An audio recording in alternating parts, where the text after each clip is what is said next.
Bienvenue à mon ciné balado, épisode spécial. Tu te souviendras de moi. Vous êtes en compagnie de Patrick Marleau et Jean-François Breton. Salut Jeff. Allô Pat. Écoute, je pense qu'on n'y croyait plus, la sortie de ce film-là. Et qu'il y a toute une histoire quand même là, qui l'entoure.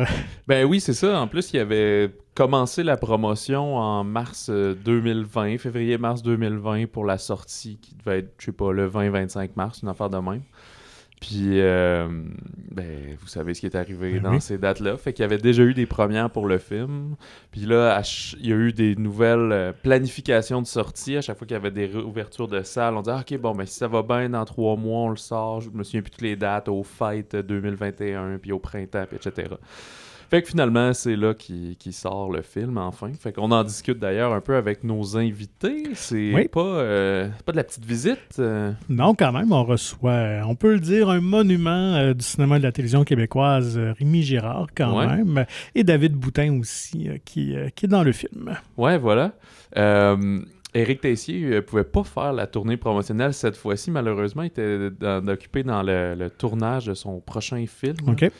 J'ai pas noté c'est quoi, je me souviens plus. Là. C'est un truc plus, je pense, horreur, thriller, là, justement. Là, ouais, ben c'est un plus peu à ses racines. Un changement de cap pour lui, c'est ça. Tu te souviendras de moi, on est plus connu pour ses adaptations de Sénécal ou même les films jeunesse. Puis après, exactement, les films de hockey et tout. C'est ça, puis oui, mais et Junior Majeur. Ouais, voilà.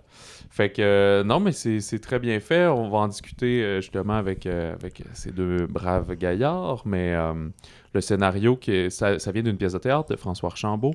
Puis François avait pitché au travers de Guy Nadon. Dans la pièce, c'est Guy Nadon qui incarnait le personnage principal.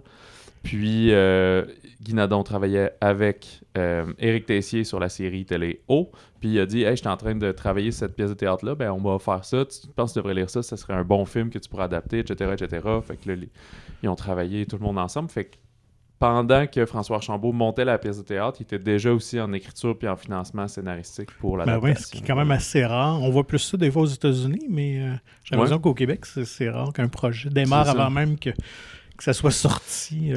Mais on voit ce qui arrive aussi, puis c'est ce que j'ai compris en discutant avec les gars, c'est que la pièce de théâtre a eu lieu avant et a même terminé avant même que le tournage du film soit commencé, parce qu'ici, avec les institutions financières, tu déposes des ébauches de scénarios 2, 3, 4, 5 fois, OK, t'as le financement, blablabla, fait que ça a pris 8 ans finalement. Ouais. Ça a pris...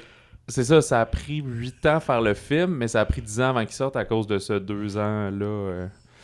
Voilà, fait qu'on s'égare un peu, mais vous allez voir, en fait, on s'égare un peu dans cette discussion-là. Je pense que c'est elle qui est le plus électron libre podcast. Ça part de toi et barre un petit peu. Ben oui, comme à un moment donné, on se demandait, on pensait que les gars avaient jamais travaillé ensemble, ni avec Éric Tessier, mais ils se mettent à nous parler de plusieurs projets sur lesquels ils ont travaillé, puis là, on se met à décrire c'était quoi ces projets-là. Fait que moi, je trouve ça très intéressant, mais des fois, c'est drastique quand on revient. OK, mais là, si on revient au film...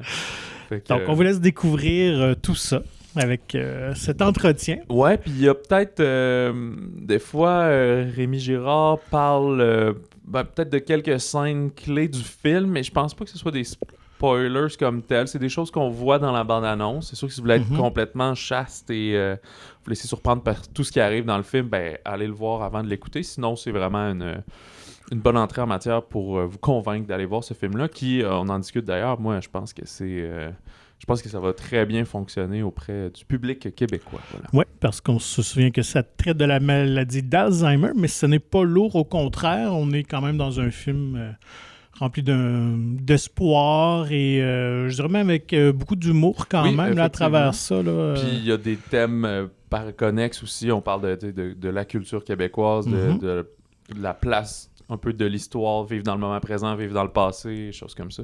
Ouais. Fait que c'est pas uniquement sur la maladie, mais bref, ce qui attache tout son personnage et la famille dans le film. Alors, sans plus tarder, voici notre entretien avec nos invités Rémi Girard et David Boutin. Nous sommes en compagnie de Rémi Girard et David Boutin, vedettes du film « Tu te souviendras de moi ». Bonjour, messieurs. Bonjour. Bonjour. Monsieur, moi-même. Je vais lancer la question qui tue, comme on dit, pour reprendre l'expression. Ça doit être une première dans les annales du cinéma où on assiste à deux premières du même film en 2 ans d'intervalle. Ça doit être un soulagement. Surtout pour la Ville de Québec, parce que oui, la plus. première était ici. Effectivement. Et le lendemain, on s'est retrouvé à Chicoutimi, puis là, tout s'est arrêté. C'était fermé. Et ça fait 2 ans et demi, quand même. C'est fou. Ouais, Donc, est-ce que c'est un soulagement pour vous, enfin, Oui. de voir le film arriver Ben, moi, je sur les commençais à écrans? graffiner un peu. Je me disais, bon, ça sortira jamais. On le verra jamais. Voyons donc. T'as jamais perdu la foi, toi, David? Écoute, c'est enregistré, c'est là. Donc, c'est sûr qu'à partir du moment où des gens investissent du temps et de l'argent là-dedans, ça allait évidemment sortir un jour. Mais il y a eu une patience quand même des films Opal pour regarder. Ils ont sorti d'autres films au travers de la pandémie. Ils ont souvent été les malmenés, là, en tout cas. Peut-être que nous, on suit plus ça, mais c'était Club Vinland, puis le dernier de Ken Scott aussi, qu'à chaque fois qu'il sortait, il y avait des refermetures et tout, mais là, Ouais, ça, c'est dommage pour le tout club. est beau. Là. Le club Vinland, ça, c'est dommage, parce que Ben, ça aurait Ben mérité, oui, en plus, 2 fois. ça aurait mérité vraiment d'être vu par tout le monde, c'est sûr. Ceux qui l'ont vu l'ont apprécié, ça, c'est sûr. Oui, mais c'est vrai que ça a passé comme un éclair. Oui, vas-y, Bob. Ben, je vais lancer. Attaquons le sujet, le film. Est-ce que vous aviez vu tous les deux la pièce? Non, pas du Non? tout. OK. Pas du Donc, tout. vous êtes arrivé moi, vierge. oui. Toi, Ah non, non, OK. oui, oui. Ah, toi, tu l'as vu. Bon, Ouais, je vais ouais. répondre pour moi. Oui. Moi, je l'ai pas vu. Toi, tu l'as vu. OK. Et qu'est-ce qui t'avait happé à ce moment-là de la pièce? Je me rappelle, j'avais vraiment aimé ça quand j'avais vu ça. Je pense d'abord avant tout de l'écriture de François. La façon qu'il écrit ses personnages, c'est tout le temps... comment je pourrais dire? Là-dedans, entre autres, il a su créer des personnages vraiment à laquelle on s'attache, avec lesquels on voyage, qui nous... C'était vraiment... je me rappelle du spectacle en entier, en fait, de la charge de tout ça qui avait été reçu, là. Puis c'est un beau souvenir. Même, je ne me rappelle pas de tous les détails, je me rappelle du feeling que j'avais eu. Puis ça m'avait profondément touché, en fait, cette pièce-là. Et, oui, vas-y. Ah, mais c'était avant de savoir que tu allais avoir le rôle pour le film? Ah oui, mais absolument. Ok. Oui, puisque même, écoute, ils ont décidé de faire le film beaucoup plus tard, quand même. Je me rappelais pas, ça fait combien de temps la pièce? Moi, je pense que c'est 2014, Ça fait 15, vraiment dans ce coin-là, un bon dans ce bout, coin-là, c'est ça. ouais. Puis, pour toi, Rémi, comment tu t'es attaché au projet? Parce que je pense que c'était Guy Nadon qui était dans la pièce. C'est-à-dire que c'est Guy qui avait eu l'idée, qui avait envoyé le texte à Éric Tessier. Puis Éric a dit oui, on va faire un film avec ça. Et puis, je pense que c'est une question de disponibilité. Guy avec la série O, dont Éric était le réalisateur aussi. Mais oui. Et ils n'ont pas trouvé un moyen C'était pas possible. Dans l'horaire de tourner dans l'année, ça se pouvait pas. Parce que je pense qu'il y avait un personnage très important dans la série O. Donc, c'est dommage pour Guy, mais tout ça. Puis, tout de suite, Éric s'est tourné vers moi. Puis il a dit, veux-tu reprendre le rôle de ça? Puis, moi, ça me dérangeait pas. Je veux dire, à partir du moment où Guy pouvait pas, je me sentais très à l'aise. Et puis, j'ai lu le scénario. J'ai dit, oui, je veux faire ça, c'est sûr. Je veux jouer ça, c'est sûr. Ça. Puis c'est une décision volontaire de ne pas aller voir la pièce à ce moment-là? Non, je ne savais pas. OK. Je ne savais pas. Je suis pas allé voir la pièce parce que je ne savais pas qu'il y aurait un film. Et puis, OK, ouais, ça jouait plus déjà. non, ça ne jouait plus depuis un certain temps. Puis si ça avait été le cas, par exemple, je ne serais pas allé voir la pièce. Comme quand j'ai tourné, il pleuvait des oiseaux. Je n'ai pas lu le roman de Jocelyne avant la fin du tournage. Je l'ai lu après. Parce que je me suis dit, moi, mon matériel à moi pour travailler, c'est le scénario, c'est pas le roman. Je dois me fier à ce que je lis dans le scénario. Ah, c'est intéressant parce que c'est drôle. On dirait que je le comprends plus, mettons, par rapport à ce qui a été fait sur une pièce de théâtre, par rapport à les choix d'interprétation et tout ça, Ouais. mais du roman, en fait, au film, c'est drôle, parce que je trouve ça plus surprenant, en fait, parce que c'est quand même... Parce que, je veux dire, puis bien m'en pris, Oui. David, parce que dans le roman, je l'ai lu après, puis le personnage que je joue est presque pas là. OK. On le voit pas. Et même la... T'aurais pas accepté. non, j'aurais dit, ben garde. Fini les troisièmes rôles, c'est ça?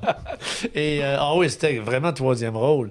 Puis, même Jocelyne, l'auteur, quand elle a vu le film la première fois, elle a été surprise, agréablement, de voir un personnage beaucoup plus évolué que ce qu'il avait écrit. Et elle avait dit, je ne pensais pas que Tom avait une vie aussi riche et aussi difficile. Mais c'est un beau hasard qui est arrivé, oui. Et puis, je vais aller. David, est-ce que tu as passé une audition pour le rôle? Toi, comment ça s'est déroulé pour... Non. Écoute, je pense qu'Éric m'avait appelé. OK. Je dis ça, mais non. Je Donc, pense ça, pas qu'il ait c'était- passé des auditions. Ben, je ne crois pas. Peut-être pour Karel, je sais pas. Même pas. Karel avait fait déjà... il en connaissait déjà. Ouais, je pense qu'il l'avait vu sur un tournage à Chicoutimi, qui disait, j'avais Ah ben, vu ça une devait être entrevue, la disparition des Lucioles, c'est ça. Effectivement. Ben, tu vois, donc ça remonte encore tellement plus loin. Ouais, c'est ça. Je me dis peut-être que je t'en avais fait un à l'époque, mais non, mais pas ce que je me rappelle, non. Puis, Parce qu'en fait, j'avais déjà travaillé avec Éric. OK. Son premier court-métrage, en fait, qu'il Est-ce avait que fait il y c'était a le très même longtemps de Karimi? temps. Par hasard? Non, moi, c'est un pas autre, ça. OK. Moi, j'ai fait son court-métrage de sortie de l'école. Parce que c'est leur examen de fin d'année, un court-métrage. Puis moi, j'ai fait son court-métrage d'examen. Il m'a appelé, il dit, regarde, je te demande ça, c'est pas payé, puis j'ai du culot de te demander ça, mais tu viendrais-tu faire mon court-métrage? J'ai dit, bien, certainement, moi, j'ai fait ton court-métrage. C'est comme ça qu'on s'est connus. Bon, ça va être le deuxième court-métrage. Oui, c'est le deuxième. C'est bon, le là, celui deuxième. qui a été Il était déjà financé, sorti. Ouais, ça. c'est ça. Mais là, il l'a retrouvé dans ses archives, là, puis il OK. va me l'envoyer sur une clé USB, parce que moi, je pense que je l'ai jamais vu, ce film-là. Et ça fait quoi de retrouver un réalisateur qui était à ses débuts et quoi, ça fait une vingtaine d'années? Il a pas assurément, changé. non? Pour moi, C'est il n'avait pas changé. Toujours cette même sensibilité, cette même précision dans le travail. Puis Éric, il tout en gentillesse, puis tout en douceur, puis en même temps, il apprécie ce qu'on joue, puis en même temps, il est très précis dans ce qu'il veut. Puis non, vraiment, c'est un plaisir. C'était un plateau assez agréable, là, je dois dire, avec l'équipe d'acteurs et d'actrices qu'on était. Puis une chance, parce qu'on avait des moments d'émotion assez difficiles. Hein, je sais pas si c'était comme moi, mais le soir, des fois, j'arrivais et j'étais fatigué. Non, Ouais, ça vide des rôles comme c'est ça. évident. Des fois, on avait des scènes assez fortes. Ouais, il y a beaucoup d'émotions qui passent dans les visages, je remarquais. Oui. Dans le film, peut-être plus qu'à l'habitude. Je pense à une certaine scène où il y a une discussion entre le personnage de Julie Le Breton, celui de France Castel, par rapport à l'avenir de ton personnage, Rémi. Puis Devant lui. Ouais, c'est Ouais, ça. c'est ça, Il est oui, peut-être dehors sur le patio. Il est en je train sais de pas trop. ramasser des fleurs dehors. Ouais, c'est ça. Puis toi, David, t'es en arrière, mais c'est comme... T'as assez, c'était une chicane de famille. Ouais. Puis tu dis rien, puis tu sais pas où être. En même Mais temps, c'est tu le nouveau regardes chum David, aussi, puis- hein, Ouais, donc c'est il arrive à peine dans cette famille-là, donc il connaît pas Oui, beaucoup. puis là, à un moment donné, il se rend compte que, bon, il va avoir le beau-père dans la famille. Il écoute ça, puis Ouais. oui, pour lui, ça doit être Dans un la peu poche, je difficile débarque, là. aussi. Mais oui, peut-être un peu de ça, mais je pense que c'est vraiment l'idée de ça, c'est des questions importantes et tout ça. Et là, je pense que. Il se met en retrait un petit peu. Je vais prendre mon trou. Moi, j'ai pas à dire quoi que ce soit là-dedans. Puis, Est-ce que m'aiderait pour pas vous, de c'était la- une première rencontre professionnelle? En fait, non, on s'était croisés, nous, sur une série qui s'appelait Bunker, Bon, OK. qui était, ça fait très, très longtemps, je ne sais pas combien d'années. Là. Puis c'était 15 moi, ans. une des. Je pense que c'est le deuxième projet télé que je c'est faisais. là qu'on Important. s'est rencontrés. Et ouais, c'était. Série qu'il aurait dû être reprise. Ouais, je me aurait dû- rappelle que ça avait été C'était une controversé série quand c'est sorti. un extrêmement peu, avant-gardiste. C'était extrêmement avant-gardiste, cette affaire-là. Puis c'est dommage que ça aurait dû être repris, ça. Moi, j'étais fier de cette série-là. Moi, je pense que c'est le projet que j'ai le plus aimé. Là, Ah oui, oui. Ah, c'était vraiment. J'ai c'était adoré vraiment... ce projet-là. Je faisais C'était intelligent. Je vraiment, tu trouvais sais, les politiciens qui assis sur le bol des toilettes puis qui réfléchissent à la politique, là, Tout. en train d'être déféqués sur le bol des toilettes. On n'a pas vu ça souvent à la télévision. Ah, fait que c'est C'était quasiment en avance. avant son temps. par Ah rapport oui, à Et ça. les, je pense qu'il était en les avance, décors, c'était absolument. blanc, hein? Les décors, c'était blanc. Pour ces scènes-là, oui, absolument. Oui, c'était blanc. Mais Il y avait pas tout de- l'univers était éclaté. Il y avait, tu sais, Oui. comme souvent, il nommait qu'il y avait, ça se passe dans un parlement qui tombait en morceaux, puis il y avait des personnages, vraiment des personnages qui incarnaient les rumeurs, qui circulaient partout et qui allaient chuchoter c'était à l'oreille des gens. Il y avait extraordinaire. les moutons quand on Extraordinaire. allait à la course au leadership et tout ça. Donc, c'était éclaté. Et c'était... en tout cas, moi, je trouvais ça... J'ai vraiment C'était du adoré ça. Fellini avant. C'était du Fellini, quasiment. Ben, moi, vous avez le même bon souvenir. Ben, Oui, envoyé ça bunker. Mais tu peux pas le trouver, en fait. Ah, Oui, ok. puis en Est-ce que plus, as-tu essayé sur YouTube, ça, non? non, il n'y a rien, il n'y a Il y a rien. rien, Je zéro. l'avais, en plus, Ça, c'est encore pire. je l'avais transposé sur des CD, mais il y avait des cassettes VHS, je crois, au début. Après, c'était sur CD.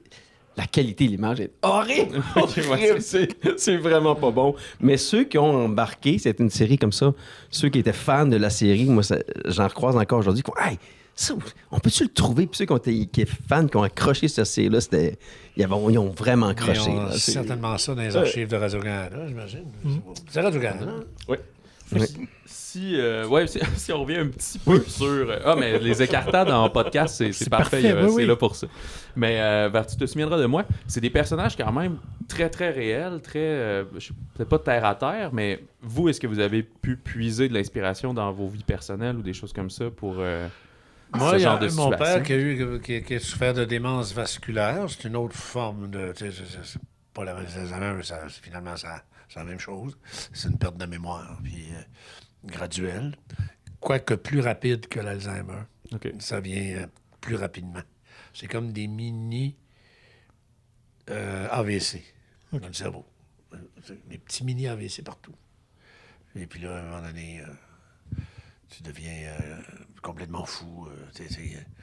Moi, j'avais ça dans comme exemple, mais pas, je veux pas dire que j'ai joué mon père, c'est pas ça, mais dans la façon dont Edouard, par exemple, parle, puis tu sais, quand il est au restaurant, puis tu sais, ça va bien, puis là, elle est contente, puis on passe une belle soirée, puis 30 secondes après, rendu dans le char, c'est fini, puis là, ça j'ai pris ça de mon père, ça, c'était mon père. Ou faire semblant qu'il a compris, tu sais...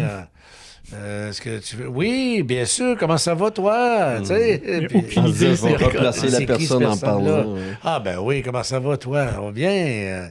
Hein? Parce que c'est comme si rapidement, quand il reset, il se souvient quand même qu'il y a cette faiblesse-là et qu'il a probablement perdu la mémoire. Ou des Oui, choses puis comme mon ça, père étant une personne très intelligente, il avait été journaliste, politicien et tout, il a fait de la politique. Alors, il a longtemps caché ça par des trucs comme ça, tu sais, pour... Des béquilles. oui, là, des pour béquilles, aller, puis ça nous a pris un certain temps avant de savoir qu'il y avait cette maladie-là. Parce qu'il réussissait à donner le change. Ouais. Mais à un moment donné,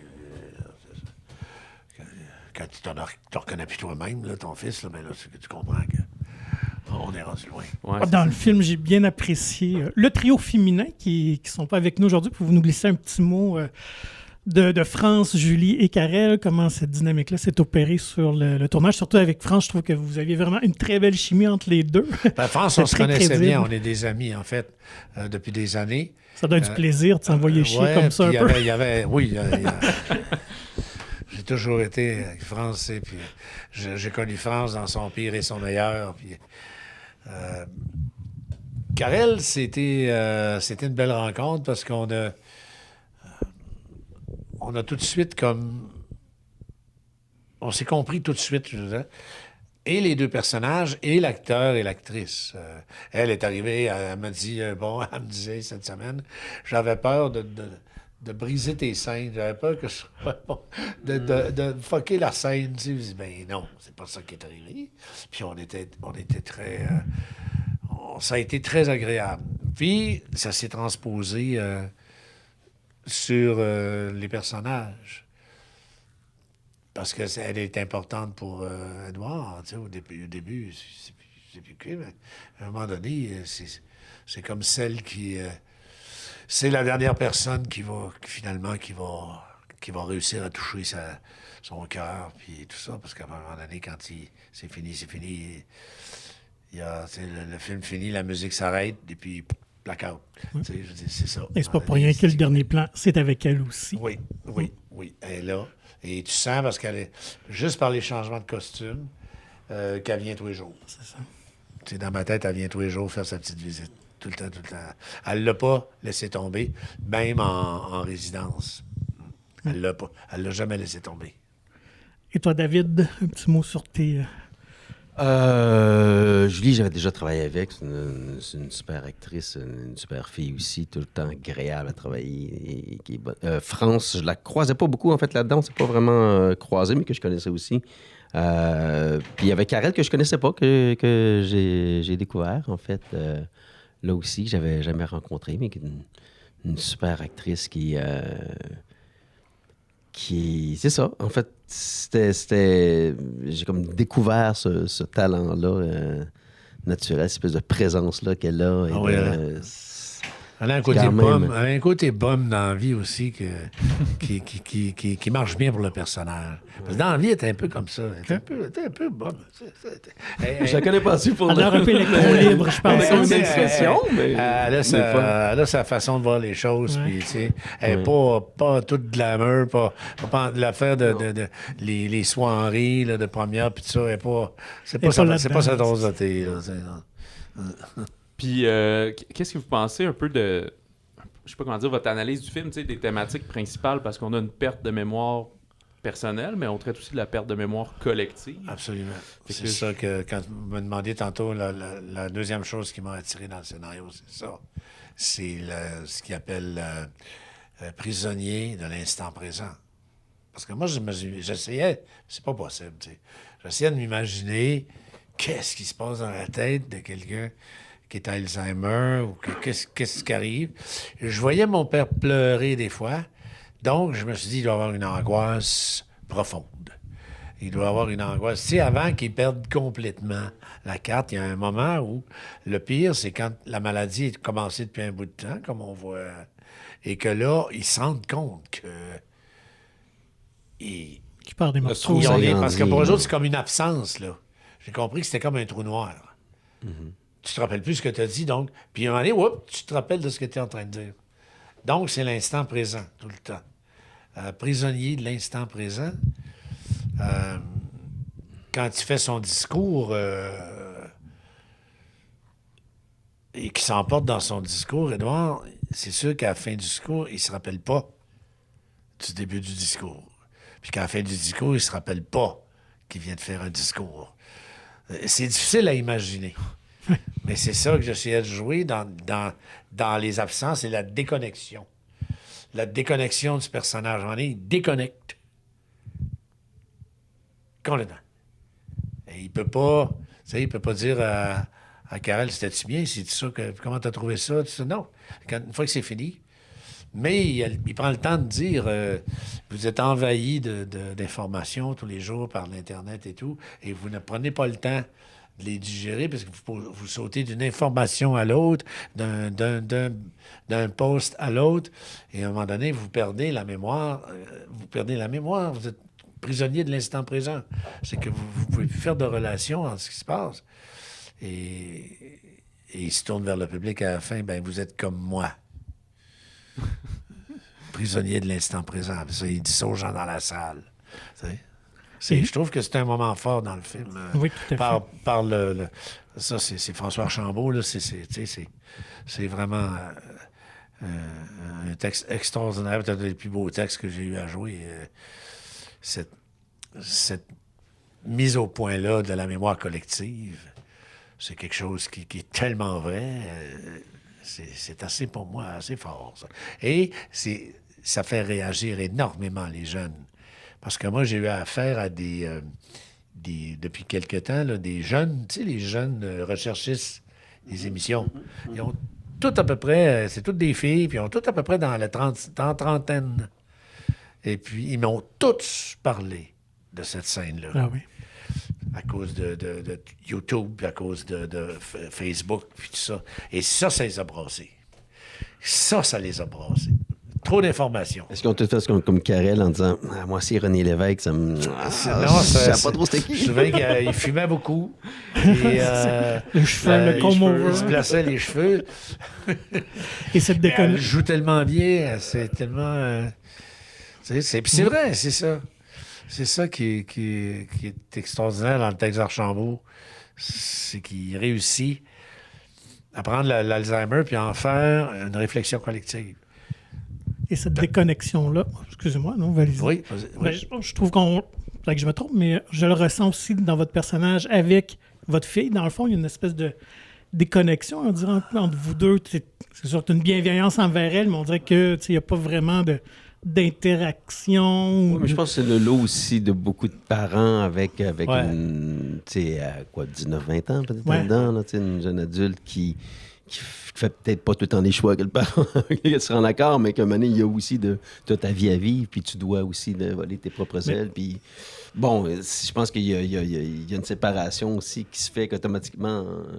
mais ce qui est le fun, c'est qu'on sent qu'après, à la fin, grâce, je dirais, à la prise de conscience aussi du personnage de Karel, on sent qu'ils vont être capables de travailler sur un rapprochement ou sur quelque chose de plus, Il y a une scène, plus ancré dans Ouais. les vraies affaires. Et je pense que la c'est- scène extraordinaire où elle dit dans l'auto t'as plus besoin de me payer. Exact, Ça, c'est exact. c'est un moment de cinéma, ça. Mm. C'est un moment de cinéma. Elle le regarde, puis toi, tu le regardes, et le sourire que vous avez, parce que vous comprenez tous les deux la même chose au même moment. Oh, là, elle vient de trouver qu'elle est fière d'elle. Puis elle vient de trouver qu'elle peut être fière de ça. Puis c'est pas vrai que c'est une nulle. Puis que, tu sais, qu'elle va arriver à quelque chose dans la vie. Il y a tout ça que Karel nous transmet dans une seule phrase. T'as plus besoin de me payer. Puis elle le regarde avec un grand sourire. Puis toi, tu le regardes avec un sourire en disant, oh, il y a un moment, là. Il y a quelque chose il y a quelque chose qui ma fille vient. a compris, Elle vient de puis- comprendre Oui, oui, quelque absolument. chose d'important dans sa vie. Mais, Et ça, c'est une scène. C'est une phrase. C'est ça que je trouve extraordinaire. tu sais. ben, c'est une phrase, mais c'est aussi la manière que vous livrez tous ces moments-là. C'est un peu ça le Ben, plaisir, c'est quand il y a ça. beaucoup de non-dits, mais Oui, très absolument, clairs. absolument, absolument. Est-ce que quand vous êtes dans un tournage de ce genre de film-là, c'est sûr que vous avez lu le scénario, là, vous savez où ça s'en va, mais est-ce que vous sentez que ça va être comme un grand film? T'sais? Il va prendre l'affiche. Moi, j'ai l'impression que c'est un film qui va... J'espère que c'est le film qui va un peu rallier le public québécois depuis la pandémie, qui va peut-être J'espère. franchir le million, quelque chose C'est, comme ça. ça, c'est toujours difficile à dire. C'est pas. Moi, je vais prendre l'exemple d'Éteindre l'Empire américain. Nous autres, on savait que c'était pas un film ordinaire, parce que quand on lisait les dialogues, on disait ça s'est jamais fait. Une gang de professeurs d'université, de la faculté d'histoire, curieux hasard, parce que Denis Arcand a une formation d'historien, il a appris l'histoire, qui se réunissent pour parler de cul, c'est quelque chose qui n'est pas évident. Et le seul qui avait vu ça, c'était René Manlot, notre distributeur et producteur. Puis il avait dit ça, mes amis, c'est un sleeper. Un sleeper, qu'est-ce qu'un sleeper? Un sleeper, c'est un film, exemple de Big Chill. Un film qui, d'abord, ils disent, ouais, mais c'était toutes des vedettes. Non, il n'était pas vedette quand ils ont fait Big Chill. C'est devenu après. Et c'est un genre de film que tu te dis, ah bon, une gang qui se réunit d'amis d'une fin de semaine et tout, puis c'est vraiment pas dans les critères d'Hollywood et tout. Et là, c'est le hit international, tu sais. Le déclin de ce genre de film-là. Fait que tu peux pas savoir. C'est ça ce que je veux dire, c'est que tu peux pas savoir comment ça va. Moi, j'ai compris l'ovation à Rouyn-Noranda, là, samedi soir passé, là. Là, j'ai compris qu'on avait touché de quoi.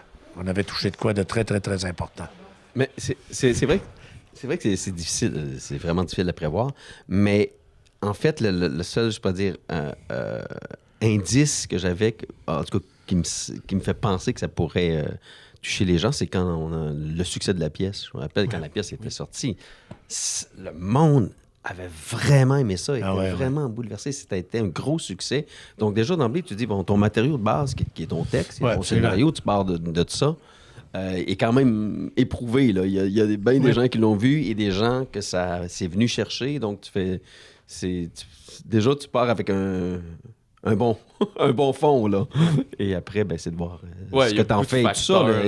Ça aurait pu très bien totalement mal réalisé ou mal joué ou peu importe, là, mais je pense que non. Puis après ça, effectivement, ça marche-tu pas, ça, c'est pas le reste, c'est de l'histoire. Ouais. C'est le stress pour les distributeurs, ça, à ce moment-là. Pour eux autres, ben oui.